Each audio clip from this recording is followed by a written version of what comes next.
All right, welcome to Books with Beste. I'm joined with Alan Stein, author of Raise Your Game, a great book. Thank you for being here, Alan. Oh, my pleasure. It's so great to reconnect with you, Connor. Yep, so we kind of go back. I first met you at the J. Billis Skills Camp, and then it's been interesting to see your transition from your previous career to what you're doing now. Could you kind of, why did you make that change and what led you to writing this book? Most certainly. And I'll say the feeling's very mutual. I've so enjoyed watching you and your very unique journey since the first day we met, and am really excited and proud of everything that you're doing. For those that don't know, I spent 20 years in the basketball performance space, specialized in working mostly with middle and high school age players, but did have an opportunity to work some events for some elite level NBA players. So I had a very unique journey, and that I've gotten to see really good players both before and after, they made it to that mountaintop. And after doing that for almost 20 years, I was just ready for a new challenge. I was ready for a new audience. I was ready to take everything that I had learned through the game of basketball and apply those same lessons and mindsets and routines and rituals and disciplines to other areas of life. So I decided to become a corporate keynote speaker, and I guess by default an author as well, and start creating content and creating programs so that folks in the business world could utilize those same strategies that elite athletes use. Yeah, it's really interesting. I was listening to another podcast that you were on, and you said it, like, from your perspective, it's kind of funny because you see businesses always bringing in kind of like the athlete sports side and to help them. And then you also see the flip of that where sports will bring in like businesses or take their practices. Like what other things have been unique that you've seen now that you've been kind of on both sides?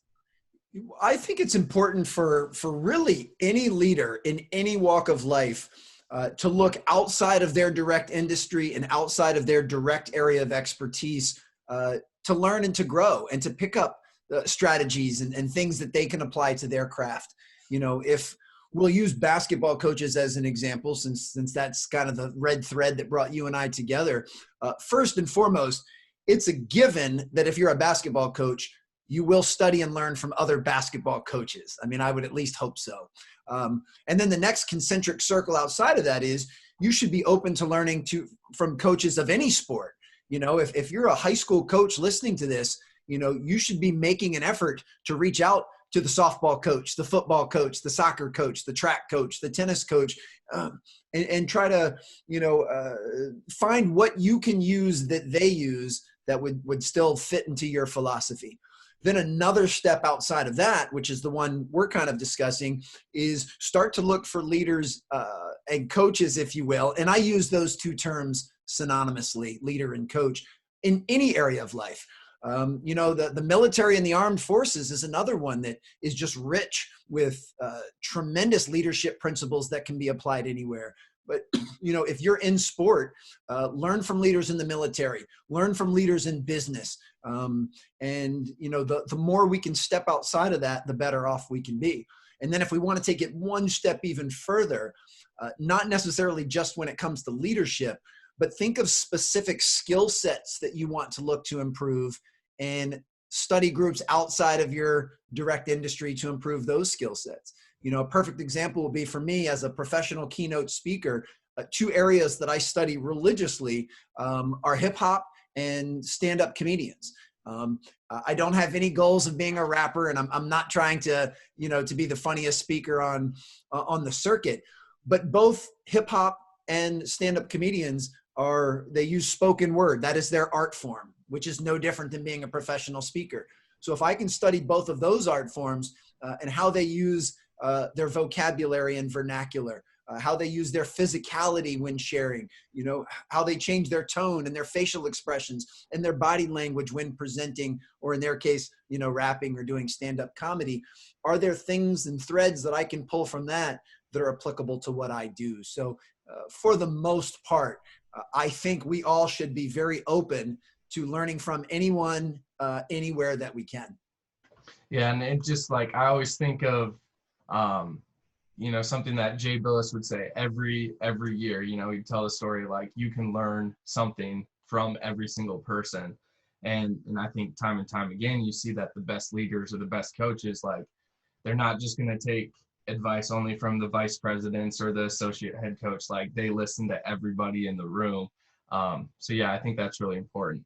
Um, so your first chapter, self-awareness, kind of go in depth on that, because like I couldn't agree more. If, I think almost every book that centers around personal development or getting better in any way, shape, or form should have the first chapter be on self-awareness. We can look at self-awareness from a few different vantage points, and I'll kind of level it up and layer it. The first, which is probably the most common way that people look at it, is, yeah, I need to be aware of the things I do well, my strengths, my goals, my dreams, my talents. But I also need to have the courage to look on the other side of the curtain and acknowledge my shortcomings, some failures I've had, my fears, my insecurities, my opportunities for growth, my weaknesses. And it's really important that you do have the courage to look on both sides and acknowledge that all of that stuff makes up who you are. And that is challenging work to do. I mean, nobody in their right mind would prefer to lift up the covers and look at all of the things that we struggle with and our challenges, but it's incredibly important work to do. In order to take that up another level, now you have to get, when you're evaluating yourself and you're evaluating your strengths and weaknesses and your talents and your goals and your insecurities, in order to be really self-aware, it's important that your evaluation of yourself mirrors the evaluation the way that others see you. And this is not about pandering for someone's approval or affection. It's just making sure that there is accuracy in your own evaluation. I'll keep drawing it back to basketball since that's our shared passion. A player that thinks they're taking good shots, but the coach respectfully disagrees and says that's not a good shot for you to take, is simply lacking awareness. And that's where we have to bring this together. So a perfect example would be, if I asked you, Connor, if you're a good listener, and you say, yes, Alan, I'm a great listener. And I asked the 4 or 5 people that know you the best in this world, and they all said, oh no, Connor's an awful listener. It's like talking to a rock. That would mean you're lacking self-awareness. You think you're a great listener. The rest of the world sees it slightly differently. Now, what's kind of funny is, if I asked you if you're a great listener and you said, you know what, Alan, this is actually an area where I need to improve. Listening is it's a great opportunity for growth for me. And then I asked the people closest to you and they say, yeah, Connor's not a very good listener. That would actually mean you have very high self-awareness, because you are aware of the fact that that's something that you need to improve. And that's really what we should be looking for. So when we're trying to become more self-aware, this is not about trying to be great in everything or perfect in everything. It's being able to be accurate and say, these are the things I am pretty good at, and the world agrees. And these are some of the areas I find really challenging, and the world also agrees. And once you have that accuracy, then you can start to map out a plan for being successful and saying, okay, well, how can I double down on the things I'm really good at? And how can I improve in the areas where I'm not as good? And that's, to me, is a major step in the right direction, is heightening that clarity. Yeah, and I was thinking about this earlier today, where like we always say, like, you gotta take care of yourself before you can really serve others. Like, you gotta lead yourself before you lead others. But it's like, how can you evaluate other people if you can't even evaluate yourself? It always like comes back to like, you gotta, get your own house in order because then otherwise, if I'm really bad at self-awareness, you're not going to listen to me on my evaluations of this player or that coach or whoever. So I think that's why it's like really important. And then you could maybe tie it into, I always think too of like, you want to call it social awareness, and just like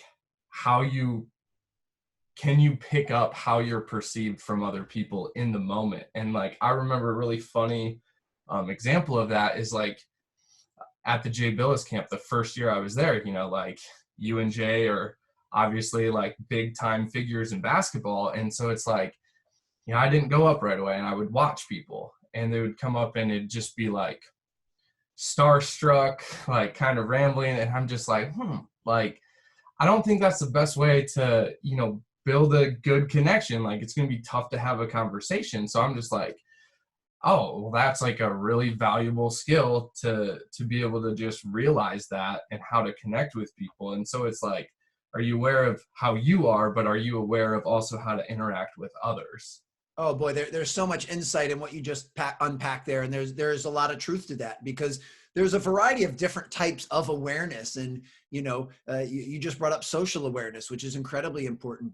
If you're a coach or a leader, you need team awareness, which is basically self-awareness for your organization. And I agree with you completely. It'd be almost impossible to have team awareness or social awareness if you don't have self-awareness. We've all been around people that lack the social awareness. They're with a group of people, and they dominate the conversation. They talk the entire time to the point where everyone's kind of rolling their eyes, and they don't even realize that they're doing it. Like, they think everybody loves me. I'm the life of the party. Look how awesome I am. And everybody else is like, this me monster won't stop talking. They're lacking social awareness in that regard. Or if you're in kind of mixed company and you say something really off color, politically incorrect, you don't really know your audience, and you say something highly offensive to someone in that group, you're lacking social awareness. There's a difference between being at dinner with 3 of your best friends and what's appropriate to talk about, and being in mixed company of 10 people that you've never met before and knowing what's appropriate to talk about. And I'm willing to bet that the person that's dominating the conversation like a me monster, or the person that's saying inappropriate stuff in front of a new audience, I'm willing to bet they lack a lot of self-awareness also. So yeah, the self-awareness is the epicenter, and everything moves outside of that. From your work with whether it's a sports program that brings you in or a business, like, have you seen any unique ways that like these organizations or teams have like utilized your resources and what they've done to like kind of raise their own self-awareness?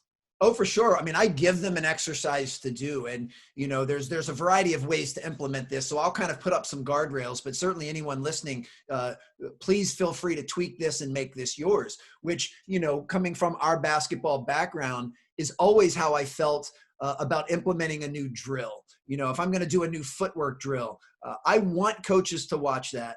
I want them to understand the mechanics of it, the how and the why I'm doing it. But then I want them to have the creative freedom to say, well, I'm going to try it this way, or I'm going to do part of that drill and combine it with another drill.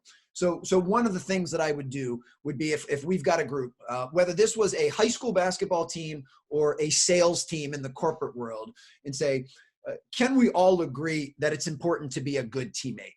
And pulling a page out of the Jay Billis handbook, are you the type of teammate that you want to play with? One of the most important questions we can ever ask ourselves when we're a part of a team. But then what I could say is, all right, each of you individually, I want you to come up with your top 10 list of the traits of an elite level teammate. What are the traits of the teammate that you want to play with? Now, everyone's list might be slightly different. I'm willing to bet there'll be a few themes or a few traits that make most people's lists. But generally speaking, your list of 10 won't be identical to my list of 10. Might be some overlap, but they probably won't be identical unless you're copying off my paper. So they come up with this list of 10. And then I would say, okay, on a scale of 1 to 10, 1 being low, 10 being high, I want you to rate yourself on each of these 10 traits. Ultimately, you'll end up with a composite score of 100 because you have a 1 to 10 on 10 different traits. But you think it's important for a teammate to be accountable. So how do you rate yourself on being accountable? You think it's important for a great teammate to be enthusiastic. How do you rate yourself on enthusiasm? And you get your scores. And then part 2 of this audit is you basically give that to a few of your teammates, 3 to 5 teammates, and ask them to honestly evaluate yourself on those same traits. So don't show them your scores, but now I would reach out to you and say, Connor, we've been teammates here in this sales organization for a couple of years. How do you rate me on being accountable on 1 to 10? How do you rate me on being enthusiastic? And you start to collect these numbers from your peers. And then you see how much alignment is there between how you rated yourself and how they rated you. And everyone is going to be slightly different, because it is subjective. I might be someone who is really, really critical of myself. So I'm, for me, a top score is a 6 or a 7, and a low score is a 2 or a 3. Whereas you might be much softer and more liberal. Your top scores are 8s and 9s and low score, whatever. So it's not necessarily about the comparison of scores, but what I want to look for are trends. And the trends would be, what are the 2 or 3 areas that I rank myself the highest? And do those also happen to be the areas that my peers rank me the highest? If I give myself a 6 and you give me a 9, it really doesn't matter. But if that's one of my higher scores altogether, now I'm starting to see some trends. The areas that I rank myself the lowest are these areas that my peers also rank me the lowest. And I just want to take a look. And then what I really want to pay attention to are any outliers. I give myself a 3, but my 4 or 5 teammates give me an 8. Or of course, vice versa. I give myself an 8 and everyone else gives me a 2 or a 3. Then I have to start unpacking and saying, okay, why is there a disconnect? Why do I feel like I'm really enthusiastic, but Connor and 4 of my teammates don't think that I am? Where's the disconnect? And that is an incredibly powerful exercise to do. But it takes humility, takes vulnerability, takes courage to do, but can really open your eyes if done, with full transparency. Let's talk about the story that I really liked in the book. One of the many was the story of you going with the scout and watching the scout do their thing. And I think it's so important, not only just for like the players to understand that like someone's always watching, but like really it applies to everybody. Like everybody is like, so whether it's your entry-level employee or you're this student manager or whatever, like people tend to hear like, oh, hey, he was doing this, he's doing this. And like kind of like go into that story and how eye-opening it was when you first experienced it. Yeah, Dave Bullwinkle is a longtime friend and mentor of mine, and Dave was and is a scout for the Chicago Bulls. And part of his responsibility with the Bulls is to scout current college players to see who the Bulls will consider drafting in the next year's NBA draft. And many, many years ago, back when the Big East was the original Big East and Georgetown and Syracuse were 2 powerhouses, they were going to play here in the DC area where I live. And Dave was going to come scout the game. So he dropped me a text a few days before and asked if I wanted to go watch the game, which of course he didn't have to twist my arm very hard. I wanted to go see a big time college basketball. And he asked me to come to the arena ridiculously early, several hours before tip off. And I was confused by that. And he explained that, part of his job as a scout is he needs to see how these players behave when they don't think anyone is watching. Obviously, they know when the lights come on, the referees blow the whistle, and the cheerleaders start dancing that everybody's watching. And they'll be on their best behavior, they'll have their best attitude, and they'll give their best effort. But he wants to see which of the players would do that when no one was watching. So we got to the arena several hours early, and we watched a typical pregame walkthrough, which is kind of a low-level warm-up, some lower-level shooting drills, just something to break a sweat, doing some stretching, and then certainly the coach kind of walks through a few offensive and defensive sets and so forth. And, it needs to be an incredibly focused time, but it's not heavily, there's not a lot of physical exertion during these walkthroughs, but it's not necessarily casual. I mean, you need to be locked in and paying attention to what you're doing. And it was crazy. On one of those old yellow legal pads, Coach Bullwinkle took more notes during the pregame walkthroughs for each team than he took during the actual game. And, if memory serves, there were 2 or 3 players on each team, Georgetown and Syracuse, that were potential first-round draft picks. I mean, these were 2 top 20 teams loaded with talent. And a couple of those guys significantly raised their draft status by how they behaved during the unseen hours. And unfortunately, a couple of them lowered their draft status because they didn't behave very well during those unseen hours. And, he wanted to see, are they attentive listeners? Do they listen to their coach with their eyes, and are they locked in? Are they respectful to the athletic trainer and the building service staff? Do they take their warm up serious, or are they just kind of goofing around? And that stuff is incredibly important when it comes to being at the most elite of levels. And I just found it fascinating that they put that much stock into what someone's doing when no one else is watching. And I found it equally fascinating to this day. Those players probably have no idea. The ones that were drafted rather high probably have no idea that one of the contributions to that was how well they behaved when no one was watching. And the players who maybe slipped in the draft, or maybe not, or not even in the NBA any longer, have no idea for the reasons because of that either. So very, very powerful lesson for all of us is to act as if someone is watching us in everything that we do.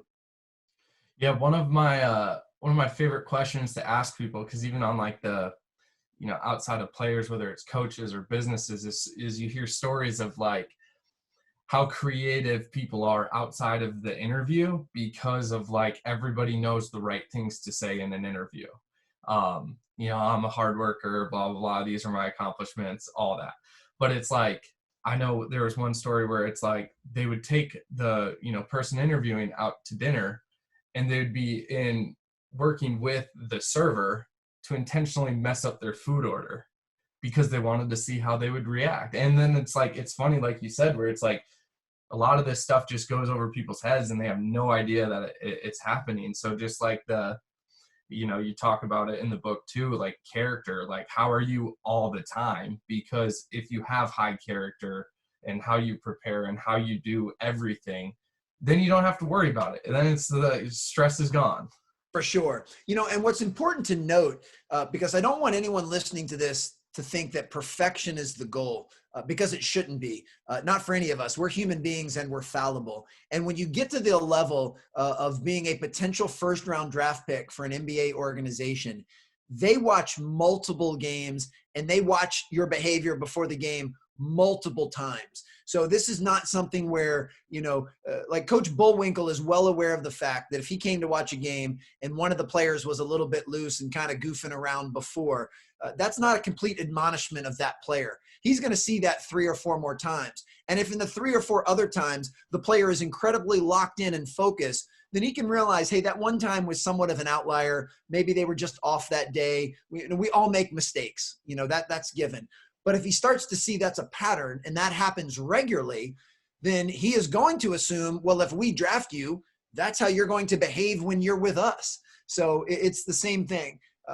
None of us should be worried about perfection, but we should all make it the goal to put our best foot forward and be on our best behavior at all times as consistently as possible. So yeah, I don't want anyone to think that he makes one snap judgment. He sees you take, one kind of silly half-court hook shot when you're supposed to be shooting free throws and just completely says there's no way we'd ever draft this kid. No, that's not the case. This is one piece of information that goes on a huge mosaic of information for them to make that type of educated decision.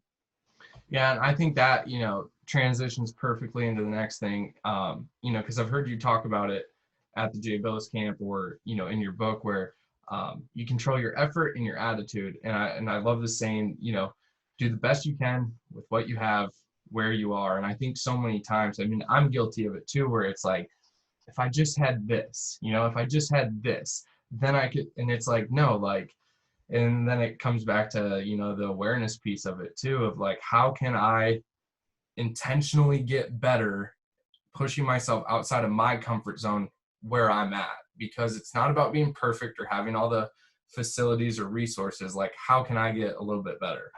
Oh, you're so right. In fact, I call that the winner's mindset. Do the best you can with what you have where you are. And that has been one of my personal foundational mantras during this pandemic, where things have been heavily disrupted in every area of life.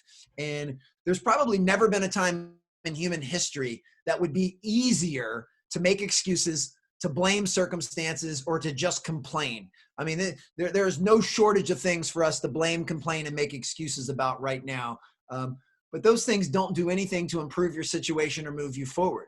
So I do the best that I can, once again, certainly not perfect, to eliminate blaming, complaining, and making excuses, because that does nothing to help the situation. And I try to respond to everything in the best manner possible given the situation. I mean, by vocation, I'm a paid keynote speaker, and I have not been able to get on stage in front of an in-person audience since March of last year. So my business has been heavily disrupted. But I can't sit around, blaming, complaining, and making excuses about that. I have to find other ways to be of value to people. And thankfully, very similar to what you and I are doing at this moment, doing things remotely and virtually is a decent alternative. Is it ideal? No. Would I be rather sitting in a room with you right now having this conversation instead of doing it on Zoom? Of course, but we can't. So the sooner we can move past that and say, all right, I'm still going to make the most of what I can do right now, despite these limitations, the sooner we can start to keep that arrow going up and keep moving forward. And that's really, when we talk about the attitude portion of control the controllables, is so many things happen in life that are well beyond our control, but we have to start making sure that we respond in favorable ways. And we have responses that move us forward and are in alignment with the person we want to be. And the more consistently we can do that, then the more we'll progress, the higher we'll perform, and the more successful we'll be.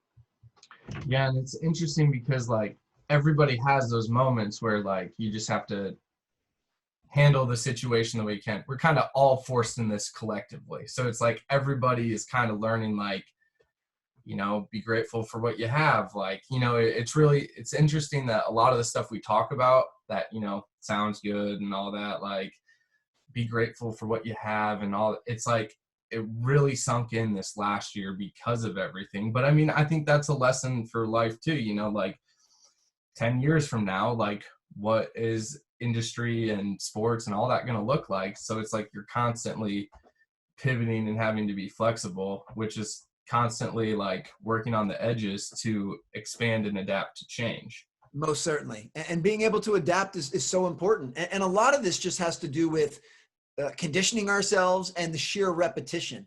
To me, what I find the most valuable tool is getting crystal clear on the person that I aim to be, whether it's 1 year from now or 20 years from now.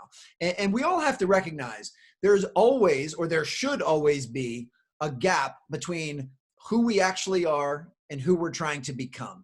I hope I never actually reach that because to me, that's the whole fun. The whole journey of life is the self-actualization and the continual improvement in moving towards that.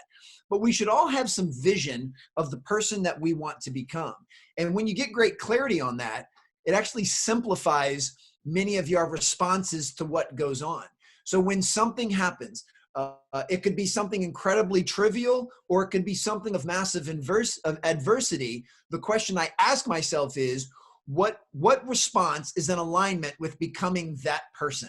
A perfect example would be, and I know travel's been somewhat disrupted because of the pandemic. At least for me, it has been. Take airline travel, for example.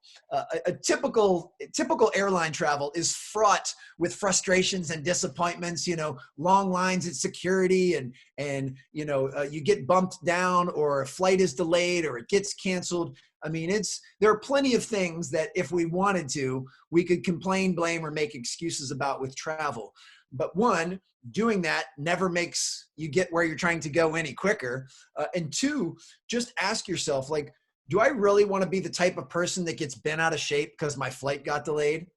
Do I want to be so mentally weak that I get upset because there's only one line for security open when clearly there probably should be 2 or 3 lines? Like, how am I going to let something as trivial as that knock me off my game? Like, for me, it's almost a challenge. And it's saying, okay, life is throwing some adversity at me today in a variety of shapes and forms.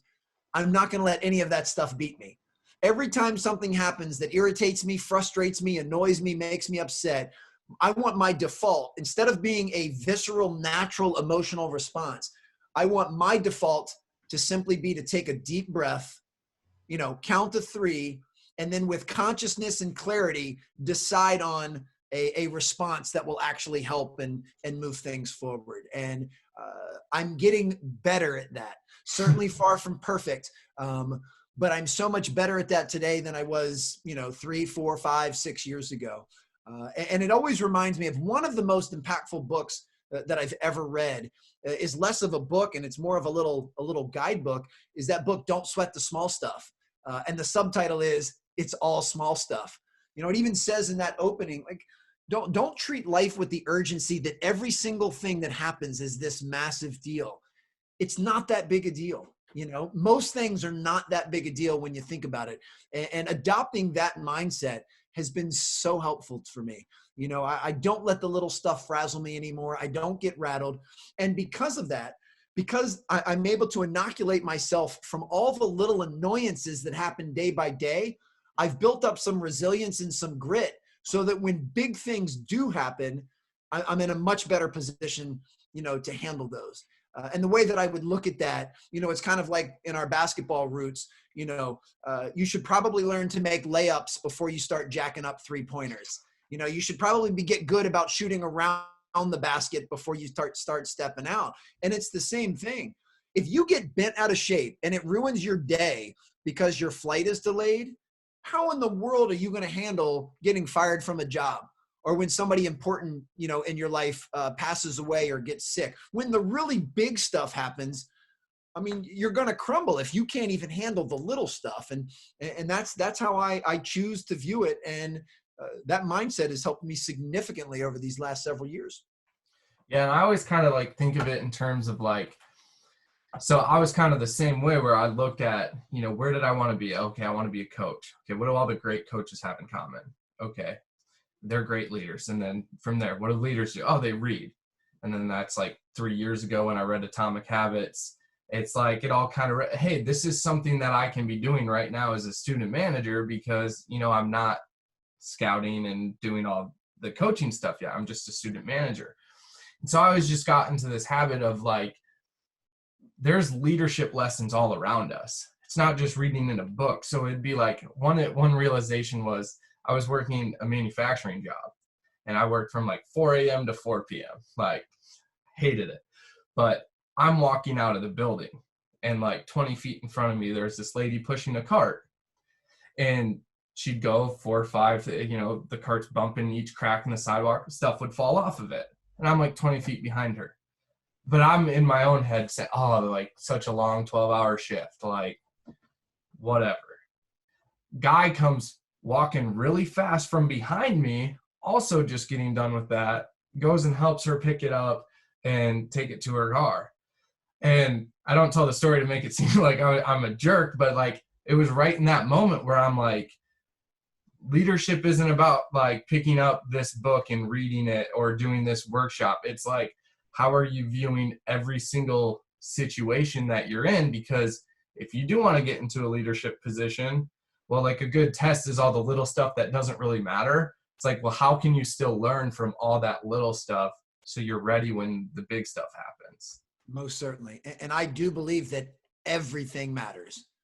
Everything we do matters. And, I know it's a tad cliche and getting a little played out, but, that concept of how you do anything is how you do everything. And any of these mindsets, I cannot stress enough, this is not about perfection. We all have moments of indiscretion. We all have moments where we make mistakes, we make poor decisions. That's going to happen. The key is, do you acknowledge and own it when it happens? Do you accept full responsibility for your role in it happening? And do you learn from it and decrease the chance of that exact same thing happening again? One thing I know for sure, I will continue to make mistakes on a daily basis for the rest of my life. That is a given. My goal is to try not to repeat the same mistakes over and over. I'd like to make a new batch of mistakes every day and every week, and then learn from those. And to me, that's critical. And the cool part is, having read the book and spending time together, how much I value being in the present moment and playing present, if you will, and not spending a lot of time looking over your shoulder or looking in the rearview mirror at what happened yesterday. And also not spending too much time worried about what may or may not happen tomorrow. So every moment is a chance for us to exercise good judgment and to make better decisions.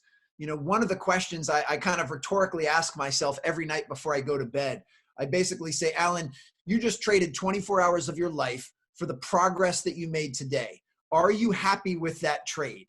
And If the answer is yes, then I can usually close my eyes and get a pretty peaceful night's sleep.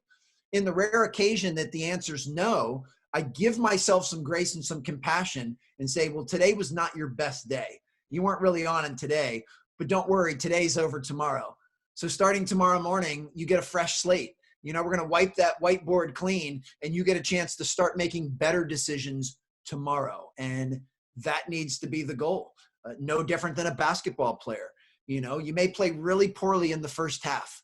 You take some bad shots, you're sloppy with the ball, the guy you're guarding beats you for some easy layups.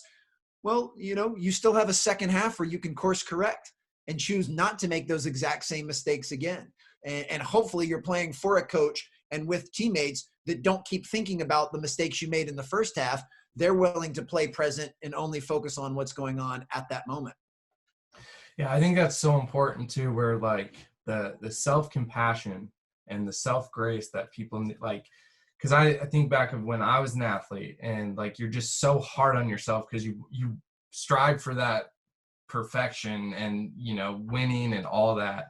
But like really, like the more I've grown up and read more about whether it's business or sports, it's like the people that are the most successful have just failed a lot, but then now nobody talks about their failures because they're so successful. So then it seems like they became an overnight success, but really now it's just like a cool storyline in all these books of like, look at these failures, look at how they turned it around. But that's everybody. That's the process for everybody playing out. Absolutely.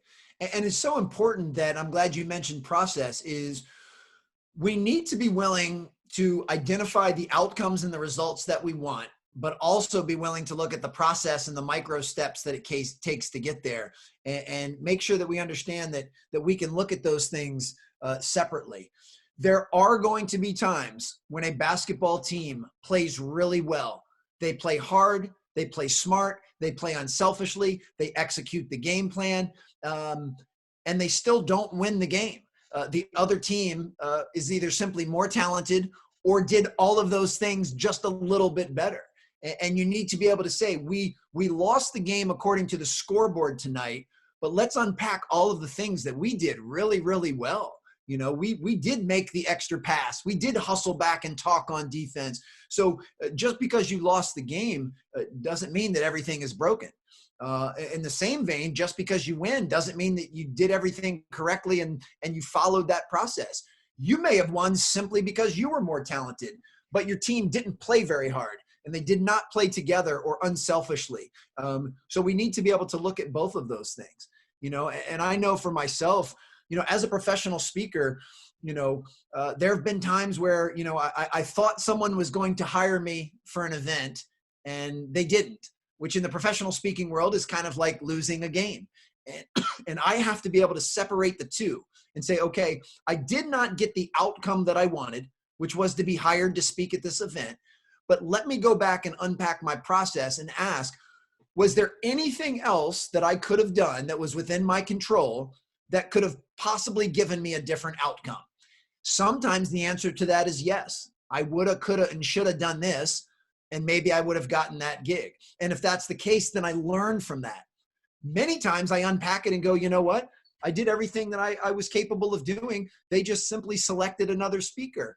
And I have to make sure that I understand that. I mean, I have to be willing to say, okay, don't change anything. Every time a shooter has a poor shooting night, they shouldn't go back and tweak all of their shooting mechanics. I mean, sometimes the ball just doesn't go in the basket. You're still doing things correctly. You just don't get the outcome that you want. So it's so important to be able to detach outcome from process. And for me, I prefer to spend much more time focused on improving and scrutinizing the process, and then just letting the outcomes, take care of themselves. Well, and that's what I think is really interesting, talking with other coaches, is like the disconnect between like, hey, we won, like no film. Then the opposite is like, hey, we lost, tomorrow, 7 a.m., we're going to have 2 hours worth of film. And it's like, don't let the outcomes dictate your response of what you do in the process. Like, because you can learn just as much from a win, like you said, as much as you can from a loss. And sometimes it's just the other team was better. And like you mentioned it in the book, the story between Duke and Butler in the national championship game. Like, Yeah. both really good teams. They both played to their strengths, and then it just, he hits that shot at the end. Butler wins. He doesn't. Duke wins. Yeah. And we have to have going back to kind of tying things together, we have to have the self-awareness to be able to recognize these things, and self-awareness to be able to say, okay, I did not get the outcome that I wanted. So let me go back and let me evaluate my effort and my attitude and my preparation and my process, and ask myself honestly, did I do everything within my control to get the outcome that I desired? If the answer to that is no, well, now you have a blueprint of something to do differently next time. Now you know to do this, this, and this to get a better outcome. If the answer is yes, I did everything that I could have, then you need to learn how to be at peace with that. It doesn't mean that you still like the outcome. It doesn't mean that you don't wish that you got the speaking gig, but it means you're willing to take a deep breath and acknowledge you did everything that you could. And now another theme of the book is, let's just move to the next play. This, for me, being in the running for a speaking event or with a client, this is happening on a daily basis. So I'm experiencing wins and losses every day of my life professionally. And I have to make sure that when things are going well and I'm getting a few wins in a row, that I don't allow that to make me complacent. And equally important, when I have a few losses in a row, a few groups pick a different speaker, I can't let that rattle my confidence, and I can't let that upend the whole ship. I need to be somewhat level. And we get that way through emotional regulation. I need to make sure that I feel all of my emotions, because emotions are designed to inform us, but I don't let them dictate my behavior, because emotions are not designed to dictate us. So there is nothing wrong with me losing out on a speaking engagement and feeling disappointed, feeling sad, maybe even feeling a little bit cheated or irritated. There's nothing wrong with feeling those things. And I allow myself to feel them. What I don't allow is for them to disrupt my process, or disrupt the way that I would speak to someone, or disrupt the way that I lead. I want to be incredibly consistent with everything that I do. And I want to be consistent when things are going great. And I want to be consistent when things are not going so well. And to me, that is really important. So whether I land the biggest speaking gig of my life, or I get rejected for the biggest speaking gig of my life, I'm going to feel my emotions naturally. I'm not going to try to suppress them or resist them, but I'm also going to stay rather level. I don't celebrate too much when things are great, but I also don't, cower and whimper and cry too much when things aren't. I want to be very, very consistent. Yeah. And I always think about wins and losses. Like, I remember, when I was a student manager with SDSU women's basketball team, we made it to the Sweet 16.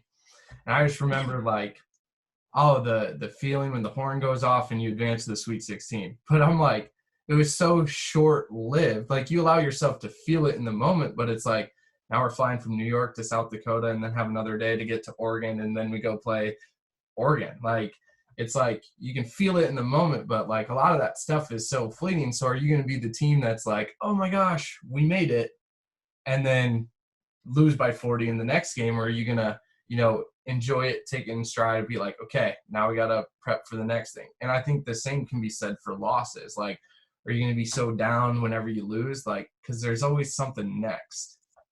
Right. And that's where there has to be this detachment from outcomes and process. Like, if we get to the point where we're only happy, fulfilled when we win, and we're always dejected when we lose, then boy, there's just way too many ebbs and flows. It needs to be, we are thankful we won this game to advance to the Sweet 16. This is awesome. This is why we play the game. But now what we need to do is, let's look back at what we did to prepare for the win that just took place. Look at all of the things we did, from being in the weight room to being in the film room to the practices. Now, since we know that recipe worked to get the outcome that we wanted, let's make sure we replicate that outcome, that process right now, to hopefully get an outcome the next time that we want. And that's where all the fun is to me. And that's where success lies. It's in that process and in that system. And that's also what can be constantly tweaked. And that's the fun part, is figuring out, okay, we played well tonight and we won. However, we did not play a perfect game. And here's a couple of areas that we need to try to do a better job of next time, or we might not get the outcome that we're hoping for. And that's, once everyone acknowledges that we do not control outcomes, you do not control whether or not you win or lose. If you did control it, you'd win every time.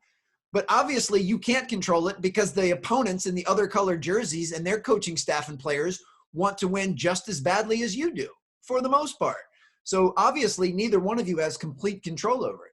What both programs have is the ability to focus on the process and the system to prepare so that when it comes time for that jump ball to go up, you put yourself and your team in the best position to be successful.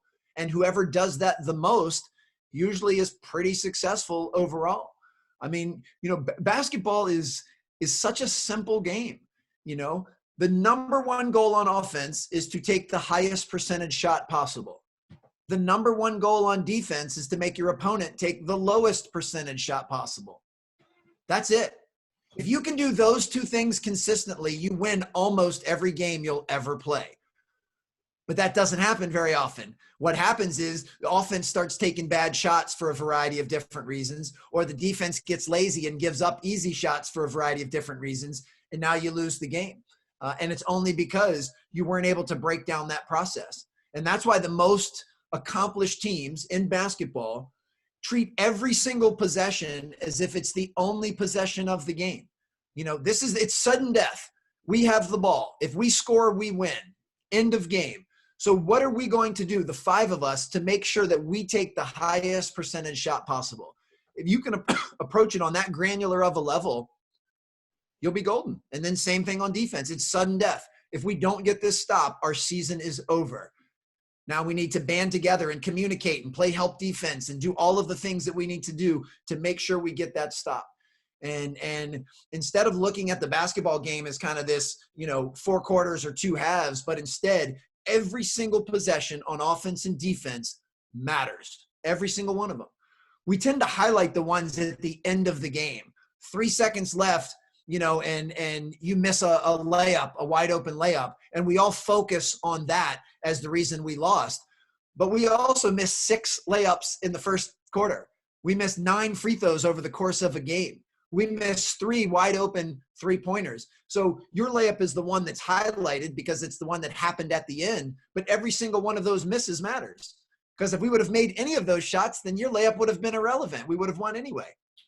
Yeah, and that's what I think is really interesting. And obviously when you get into the postseason and stuff, that's where you learn those lessons real quick, because it's not like there's tomorrow. You have to, you go through the off season, all that. But you look at all the great coaches, whether it's Pat Summitt, Gino, Muffet, it seems like reading about all of them, it's like they all kind of get a run, but they don't quite, it's not like their first time in the tournament, they make a run and win it all.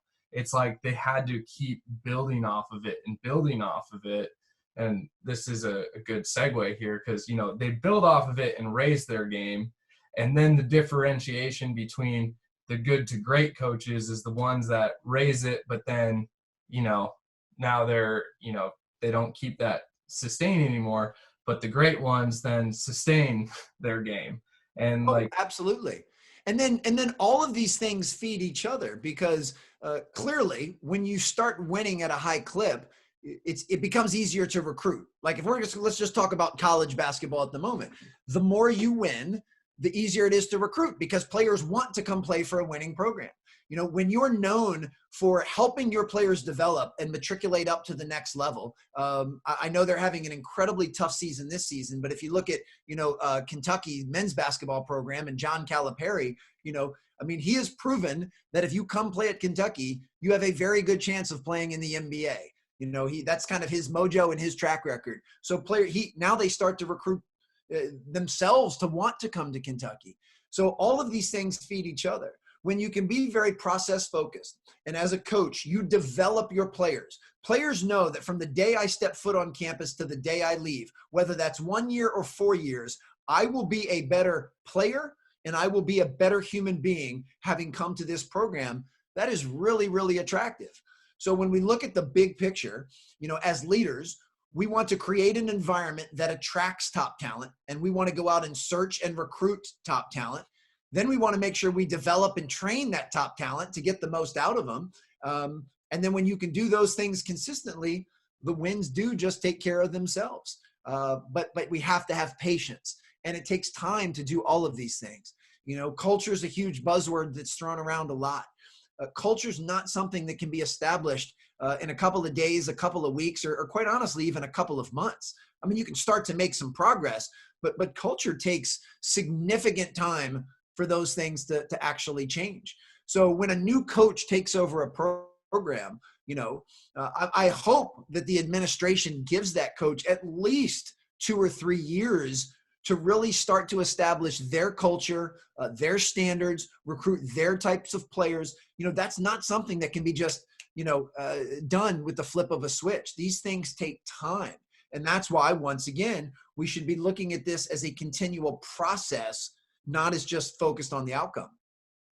Yeah, and I think that it's really clear when you have coaches that know how to develop, or you can even put it into business too. When you have a leader that knows how to connect and develop you and sustain that culture, and they're producing results. Like if you had like an internship position and every single intern that you hired for the next 10 years is now a vice president of a Fortune 500 company, well, guess what? You're going to have a huge stack of applications every time, because everybody's going to be like, and so I think that the reputation is the byproduct of, the good cultures and stuff like that. But I think, like you said, like culture's thrown around. I love the clips where all the new coaching hires in 1 year, they have their press conference and they do a mashup of every time every single coach says culture. And then it's like, okay, well, how do you define it? And they're like, well, it's like, well, if you can't define it, like, how are you going to lay out that process and make it work? And I think the same thing can be said about, coachable. Like I hear that a lot, and I totally agree. Love how you talked about it in your book, but like a lot of time I feel like it's misused, where it's like, Alan, you're not doing exactly what I'm saying. You're not coachable. And it's like, well, that's not the way it works either. Right. Oh, no, absolutely. I think kind of the moral to that story, and you just brought up a really important point. Anything that we're looking to improve, we have to get great clarity on defining it, and then making sure everybody on the team is aware of and is in alignment with that definition. I mean, you want to talk about another powerful exercise to do with a team, whether you're a high school basketball team or a Fortune 500 company, hand out a series of index cards and pens and ask everybody, on the front of the card, write down your definition of culture, of the word culture. Like, what does culture mean in the context at which we use it? And if you have, whether you have 15 basketball players or 100 sales professionals, you're going to see a variety of different answers. Yes, there will probably be some overlap and some common themes and some common verbiage, but you're going to see a variety of different answers. And then if you say on the back, but please list out, what our culture is. What is it that makes our culture unique? Once again, I think you'll start to see some different answers. And this is not about making sure that everybody is a robot and can recite a definition of culture on command, but it's just saying, hey, if we're all trying to go to this North Star, it'd be nice to have everyone swimming in the same direction. It'd be nice if everyone at least has the same definition of what it is that we're going after. So let's get crystal clear on what culture means. Let's get crystal clear on what we want our culture to be. And then let's hold each other accountable daily to living up to that culture. And that's important. And to me, that would be one of the first things to do if you took over an organization, whether you're a brand new coach or you just took over as a CEO, would be, okay, let's everybody get crystal clear on what culture is, and let's get crystal clear on what we want ours to be, and what are the metrics and standards that we all need to uphold to live up to this culture, and what is going to be our process of accountability for making sure that we do live up to it. And that would be absolutely one of the most important things to do after you've established what is this North Star. Yeah, and so kind of to wrap up here, you also have the workbook that complements the Raise Your Game that includes a lot of that stuff, right? Absolutely, yeah. And we've kind of shifted that business model now, where when people buy, especially when they buy team orders of the book, I just give them the workbooks for free in PDF format, because I want them to be resources that people use. And we created a facilitator guide and a team member workbook that really align with the central themes of the book and are designed to help groups put this into action. So the book certainly is going to offer some strategies and some action items, but we found that these two guides that are aligned help foster further discussion and actually give some tangible, things for folks to actually implement. Awesome. So kind of going forward, what's next for you? I know you have another book coming out sometime this year. Could you kind of talk about that a little bit? I do. One of the silver linings of the pandemic is with less travel, I've been able to spend more time penning a second book. The second book will be a follow-up to Raise Your Game, but it's not a part 2. Someone does not need to read Raise Your Game to be able to benefit from the second book. Obviously, I would love them to read both, and I think reading both is in someone's best interest, but this is not a part 1 or a part 2. Raise Your Game, the entire premise was how can you elevate your performance to an incredibly high level in any area of life. The new book, which is called Sustain Your Game, is about how can you keep that performance up there for long periods of time. And while doing so, managing stress, avoiding stagnation, and beating burnout. So how can you get really good at your craft and then stay really good at your craft and love your craft for long periods of time? So having a blast writing that, uncovering some new stuff, seeing a lot of symmetry between the principles in Raise Your Game. So a lot of the things that it takes to get it there are the same things it takes to keep it there. Awesome. That's awesome. So kind of like last question to wrap things up here. What is the impact that you want to have with your books and all your work and what you're doing? Most importantly, I want the book simply to be a tool to foster critical thinking, to get someone to look themselves in the mirror and ask themselves, which of these things am I doing pretty well and should be proud of and double down on?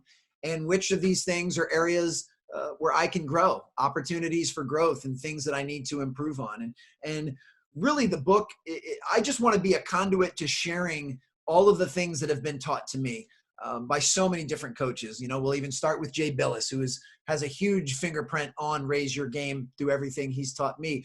So the book is not about this is the way it should be done, this is right, or this is best. It's simply, let me share with you the principles that have helped me both on and off the court.